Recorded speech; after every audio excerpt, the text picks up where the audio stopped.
भक्त प्रहलाद की पॉजिटिविटी। होलिका दहन का दिन था। गट्टू चिंकी काफी टेंशन में किताब खोलकर पढ़ रहे थे।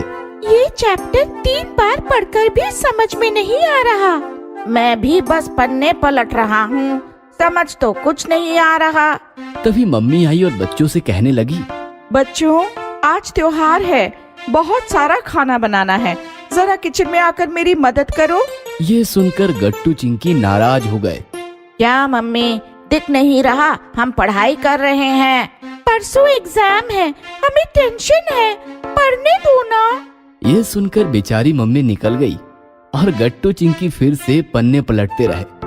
रात हो गई, अंधेरा छा गया और मम्मी फिर से बच्चों के कमरे में आई। चलो बच्चों, हमें होलिका दहन के लिए नीचे जाना है।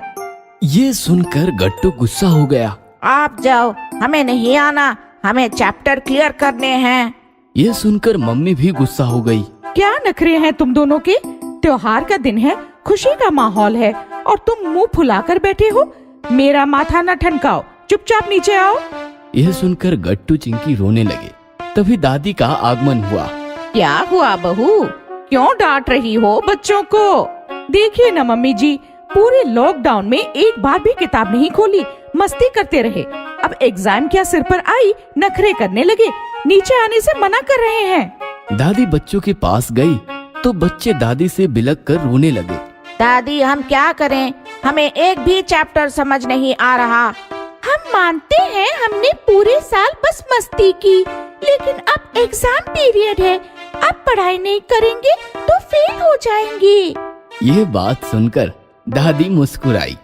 बेटा, तुम दोनों डर गए हो, तुम्हारा माइंड डिस्टर्ब है, इसीलिए कोई भी चैप्टर तुम्हारे पल्ले नहीं पड़ा। सच्ची निष्ठा और धैर्य से मुश्किल का सामना करोगे तो सब कुछ आसान हो जाएगा। बहू, दहन की तैयारी करो, बच्चों को मैं लाती हूँ। यह सुनकर मम्मी वहाँ से चली गई। गट्टू चिंकी, कहानी सुनोगे? भक्त प्रहलाद की कहानी, जिससे तुम्हें काम करने की पॉजिटिविटी मिलेगी। हाँ दादी, हम जरूर सुनेंगे। तो सुनो।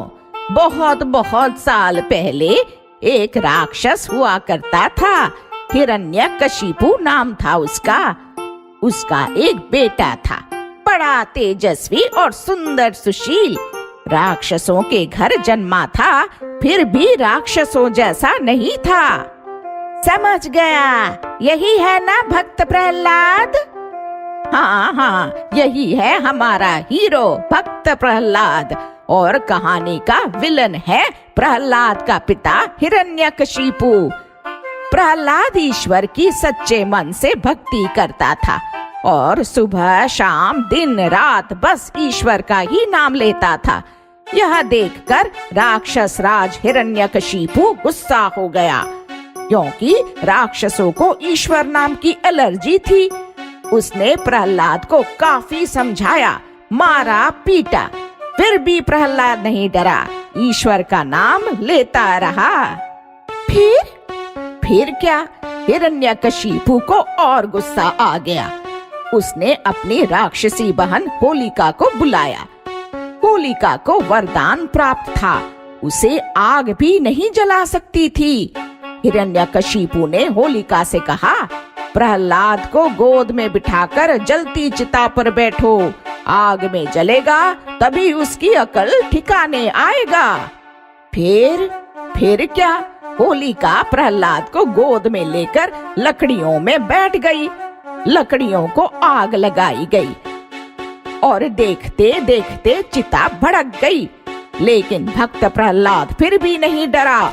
जलती आग में आंखें मूंद कर, हाथ जोड़कर ईश्वर का स्मरण करता रहा और कमाल हो गया।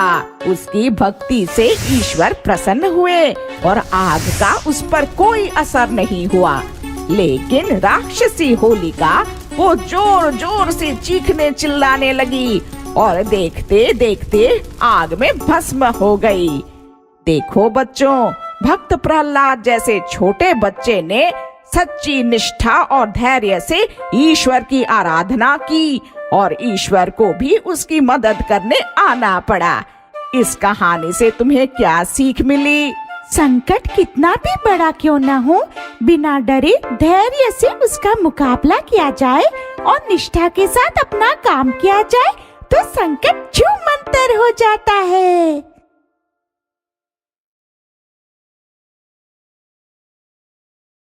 अगर आपको हमारी वीडियोस पसंद आ रहे हैं तो इन्हें लाइक करें, कमेंट करें और सब्सक्राइब करें